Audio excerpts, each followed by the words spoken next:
So I hope my screen is visible.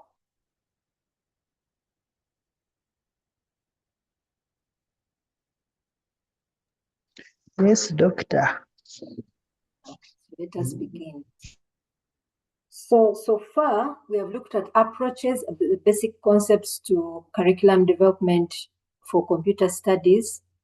And we've looked at assessments, and we had also an assignment on assessments. So today we want to look at evaluation. As I'm sure you know a little bit better than myself, when you develop a curriculum which has set learning objectives and expected outcomes, there is a need to evaluate and see if you're actually attaining the objectives that were set out. Now, evaluation doesn't come at the end, it's ongoing. So the minute you start, you also evaluate as you move. So we want to look at this evaluation specifically for computer studies. So the point of evaluation is to consider relevance. So relevance is, of course, towards what is needed in the market. Are the skills and knowledge you're imparting to your students, are they relevant to the market? The second thing is quality. What type of students are you bringing out using this curriculum? And finally, effectiveness. Yeah. How are my methods being effective in delivering skills and knowledge?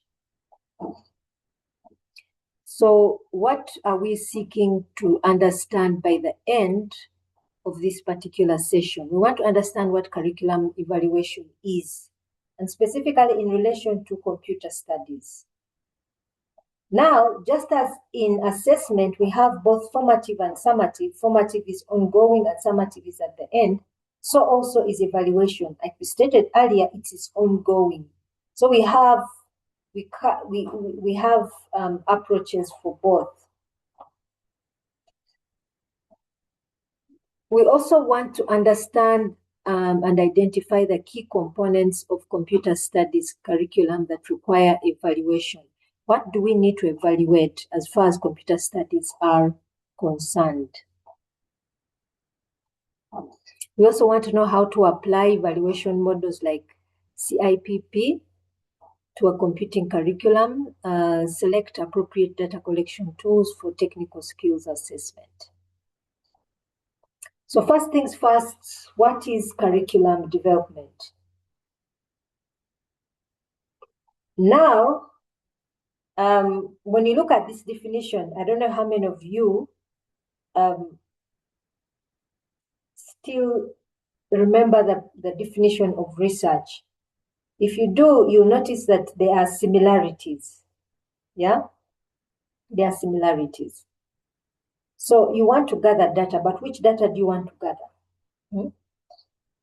There must be a specific purpose for that data. There's a specific thing we are searching for. There's some information we're seeking for. So we gather that information specifically that will allow us to know whether there is worth, effectiveness, and relevance in the program we have developed.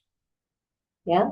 If there is worth and effectiveness and relevance to the curriculum we've developed. Worth, when we're looking at worth, what do we mean?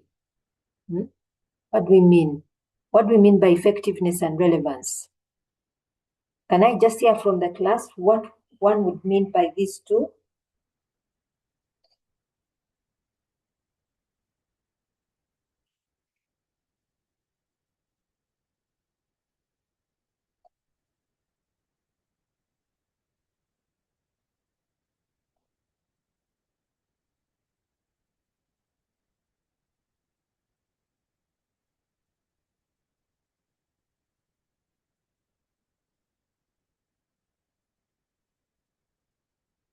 Hello, has anyone heard me? Pardon, doctor. I asked the question, what does worth mean, effectiveness and relevance in this definition? What does worth, effectiveness and relevance mean?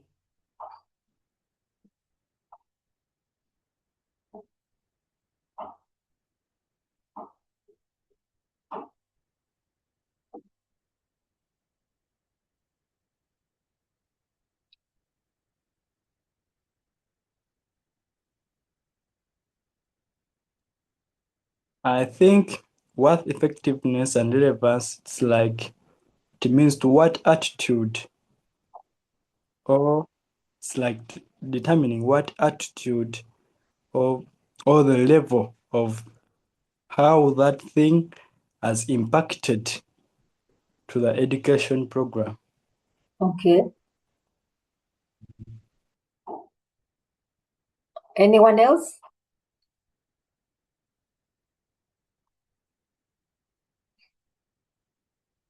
Any other thoughts? Yes, personally, I would say that effectiveness is in line with curriculum, how the curriculum achieves its intended goals. Then with relevance, how meaningful is the curriculum, maybe to the needs of the society, and of course the learners themselves. Does it have an impact to the learners' needs, or does it have an impact to the society? Okay. Thank you. Thank you for those contributions, and I think they've explained them quite well. The key questions that need to be asked: do students meet learning goals? I think those ones you've stated. Is the content up to date, especially with the industry and what is currently in the market? Are the resources adequate? The resources that a student needs to support them attain the learning goals of all objectives. So why do we need curriculum development in computer studies? So one is the high level of evolution that happens within computer studies. How quickly or how rapidly technology evolves and changes. Yeah. So the relevance to the industry is extremely important. Ensuring that we align with industry needs so that we can attain employability. Then also we assess our resources and infrastructure. So this one is actually key for ICT or computer studies curriculum. The resources necessary for development of something like this, for one to be able to achieve, to attain the skills, these resources must be accessible to students, both staff, both the teacher and the student. So these are the key areas that are looked for. Why do we evaluate computer studies? So it goes back to, again, the previous question, why we're evaluating computer studies. Again, the fast-paced nature of computer studies or the industry. Then practicality check. Do the students attaining the skills they need to be employable? Resource adequacy. Resource adequacy, I think this one is a self-explanatory. It's one of the points where we indicate we need the curriculum does need resources to be available. Evidence-based decisions. Moving from subjective opinions to data-driven improvement. We don't want to continue with hypes. Everyone must learn IT. It's the way to go, and so on and so forth. But is the students getting involved with IT or computer studies? Does it have a meaningful impact on their curriculum, on their skills levels, and so on and so forth? The key purposes of why we are evaluating. Number one is for improvement. Evaluation is always about improvement. Understanding what our strengths are, what our weaknesses are, and seeing how we can make use of our strengths and then overcome our weaknesses. Accountability. We want to show the stakeholders, especially the parents and industry and the school, that the outcomes they expected are actually being met. Decision making, deciding whether you want to keep on with the same curriculum or redesign or completely discard. Relevance, keeping up with the industry and the market, what is currently happening.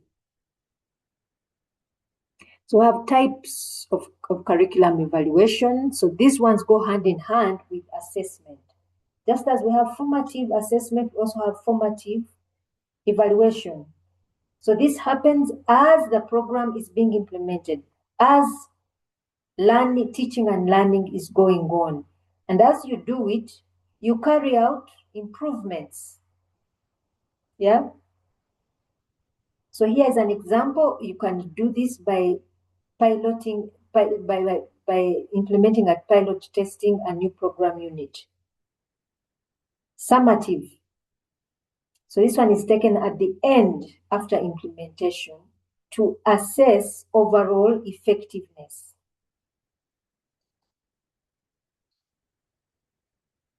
What do we evaluate? What are the components? The first is the learning objectives. If you examine the learning objectives, do they match the industry needs?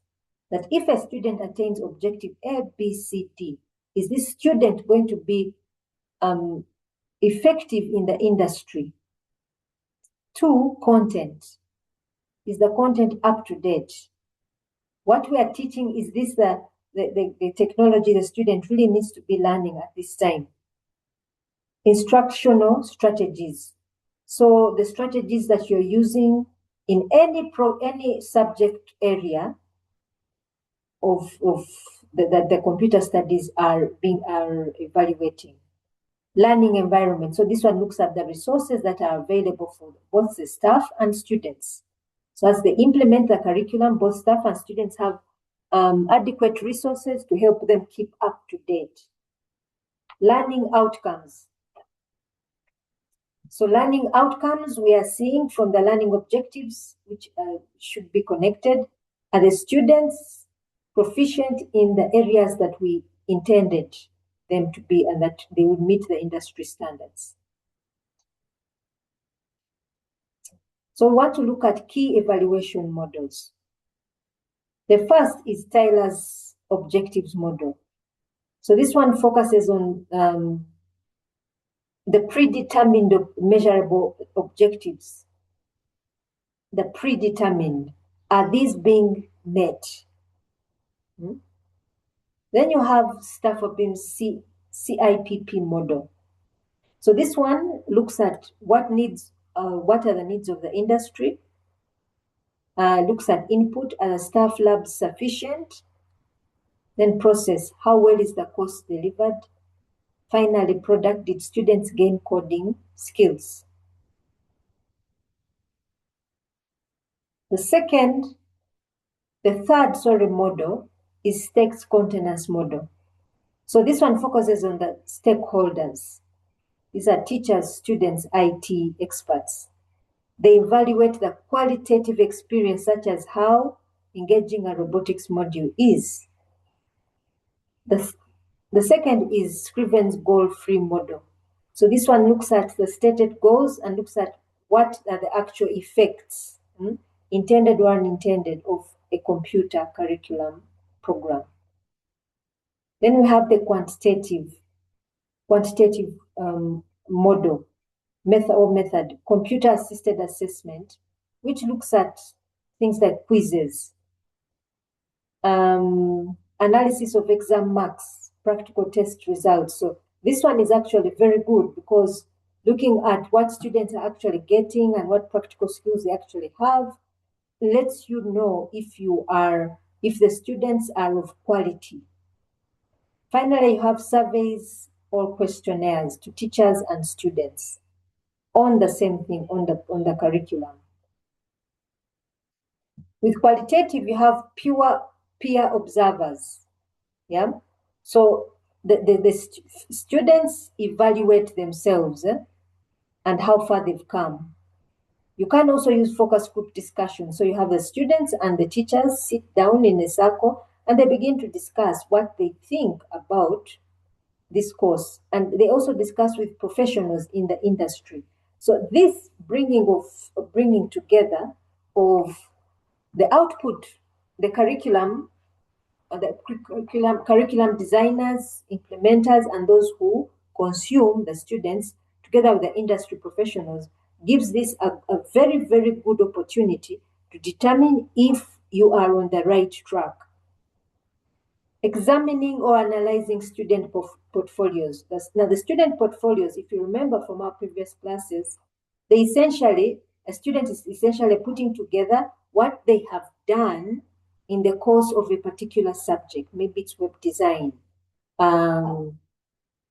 Maybe it is database administration, or so on and so forth. So the portfolio helps to give immediate knowledge of what the student has picked.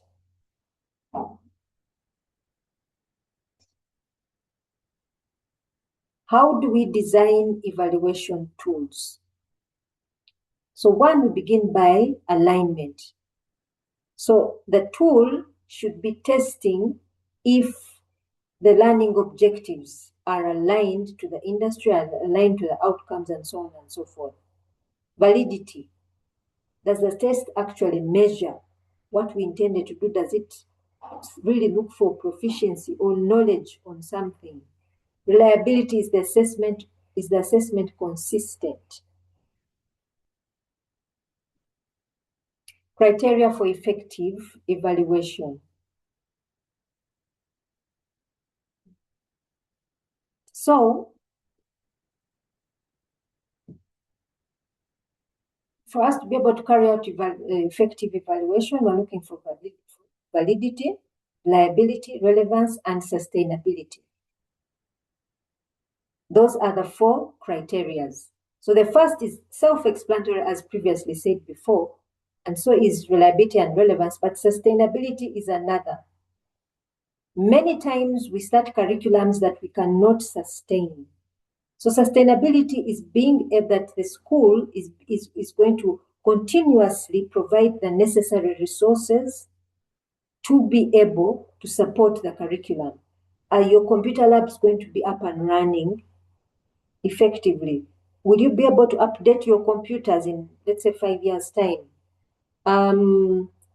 What is your staff body like, the teachers?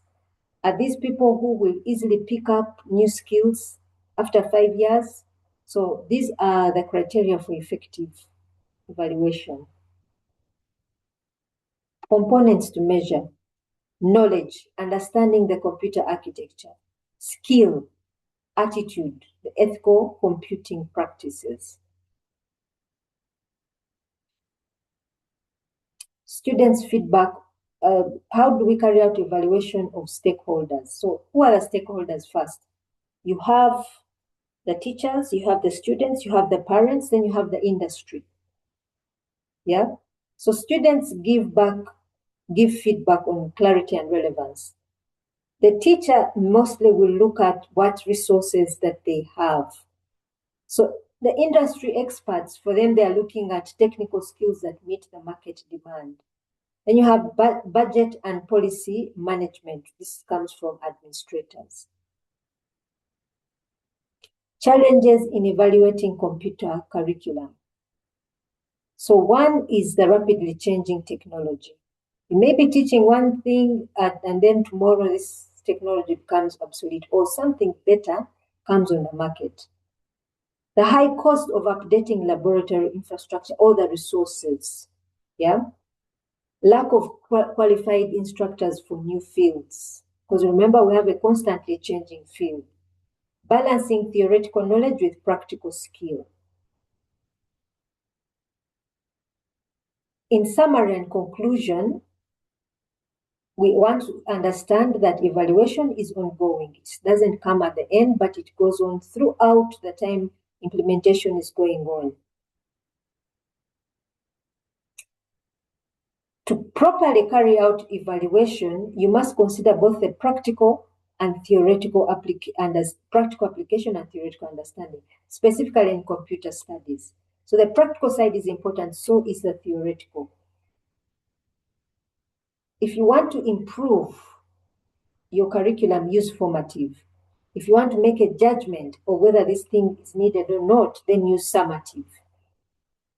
Evaluate to improve student learning outcomes. Do you have any question or comment?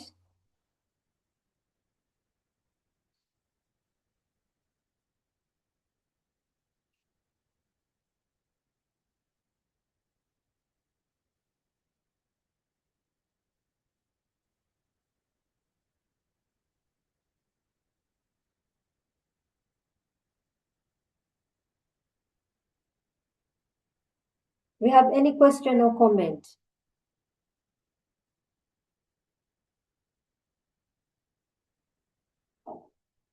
Any question or comment? No, madam. Okay, so let me stop sharing and we move to the next major session.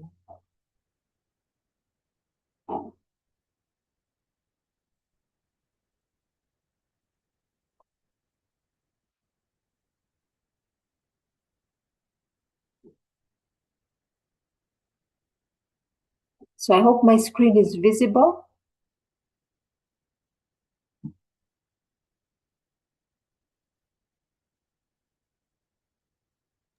Yes, madam, it's seen. Okay.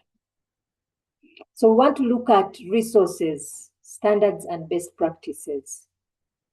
So unfortunately, for most of the resources we find, some of the practical resources which are free are not from Uganda, but we can always borrow a leaf from those who have started this thing before us. So one, what are we looking for in this session? We want to understand the stages of curriculum development, identify key resources for computer studies, explore international standards, and integrate modern topics like AI and cybersecurity. We want to apply curriculum mapping techniques here. So stages of curriculum development, this is not new. We have talked about it before, but it is important that we understand so that we know which resources we can use. So we have first analysis where we're evaluating what the student needs. So you have the different stakeholders. You have the students, you have the industry.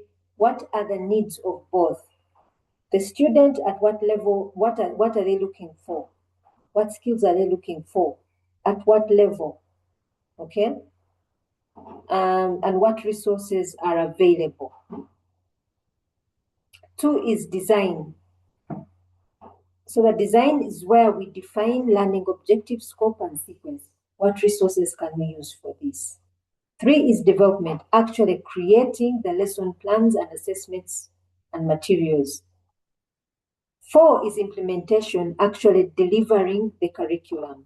And finally is evaluation, review and revise based on data.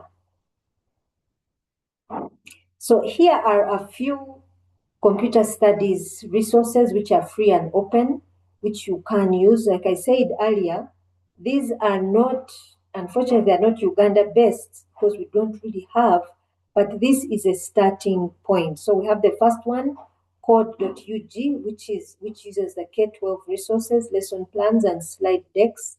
Then you have CodeHS, which a platform with full curriculum introduction to AP. Then we have the Khan Academy, which engages in CS and coding content. You have Computer Science Unplugged. So this one looks at activities teaching concepts without computers. Then you have Scrap, which is based on programming tools. Then we also have standards and frameworks which guide the teacher in curriculum development and design. So the first is the Computer Science Teachers Association. Again, this one is US-based. I don't think we have one in Uganda. You have the IEEE computing curricula. This one is also key because this is now it is now at professional, this is a professional so kind of standard. So by something like this, it means you're getting the highest level of standards for computer curriculum studies. Teaching computer curriculum, so this one is UK based. So this one looks at progressive mapping for key stages 1 to 4. Then we have finally focus, which is computational thinking, algorithm designs, and digital citizens. Now, the key point is modernization of the curriculum. So modernizing the curriculum means we must integrate content that is in relation to what is currently in the market. The first is artificial intelligence. Yeah. So artificial intelligence, you can start with how does one use AI ethically and morally, and on the technical side, how does one use it? Second is cybersecurity. So this one is a key point, a key subject area to be integrated in the curriculum. Why? Because we are now online. Cybersecurity becomes a key point. Data science. So data science is as a result of things like AI and social medias and so on and so forth, these which are collecting a lot of data, but this data needs to be made meaningful. So you need to have introduction to data literacy and analysis. Finally, you have methodology. So moving from syntax memorization to problem solving and AI-assisted programming.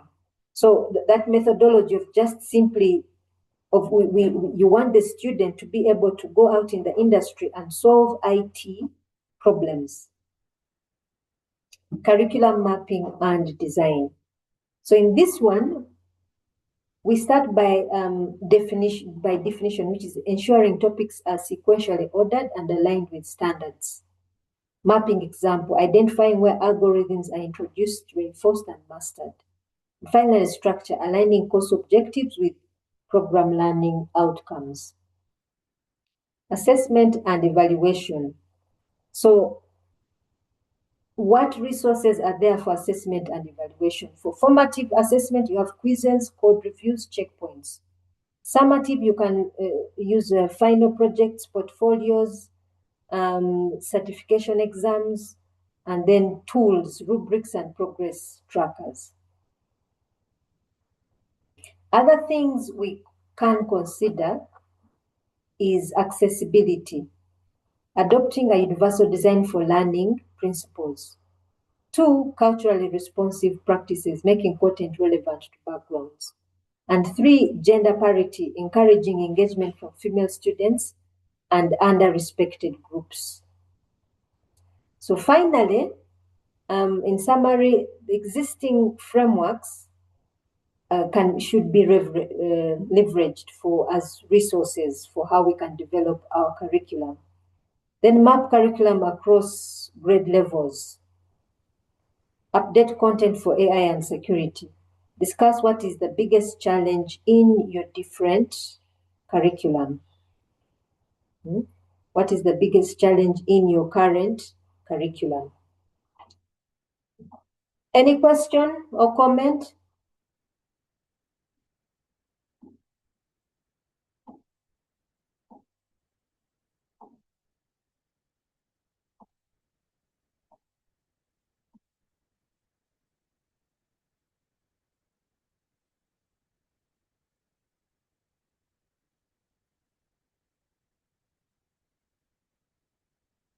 Any question or comment?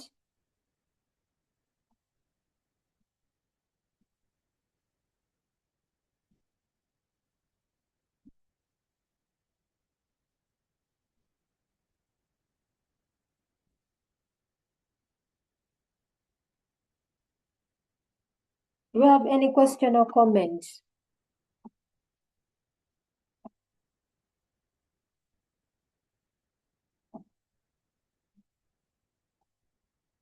So I'm getting comments saying no, there's no question or comment.